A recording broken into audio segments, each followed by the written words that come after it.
What follows are some thoughts from just one guy. As such, they should be considered editorial content and not part of the regular newscast.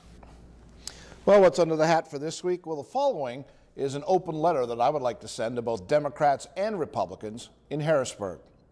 Dear political folks, there's no doubt you live in a bare-knuckle world, a place where it's not good enough just to succeed unless you see the other side of the aisle fail.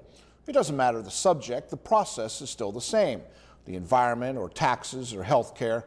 Grind the other guy down, then tout why you're smarter and more concerned about the well-being of the serfs in your care. You all have done it for so long that it just becomes a way of life, a horse that only knows one well-worn way back to the barn.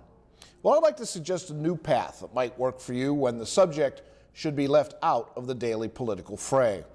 The most recent example is Attorney General Kathleen Kane, a Democrat, suggesting, if not outright charging, that Governor Tom Corbett, a Republican, might have delayed the investigation into Jerry Sandusky child abuse scandal for political reasons when he was Attorney General.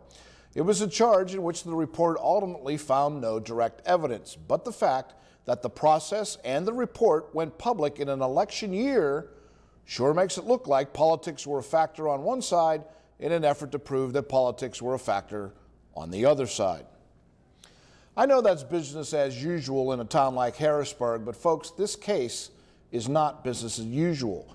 At the core of this are as many as a dozen families dealing with a loved one abused as a child, a terrible and sensitive subject that deserves more than being treated like a political football. So how about this? Every once in a while, when the subject is serious enough, leave it alone. Take the high road. Would it have made that much difference to release the report in another 5 months after the election's over? Could Republican leaders have backed off all the criticism aimed at Kane, citing the sensitivity of the issue? Those families deserve better, and you know what? As voters, we do too.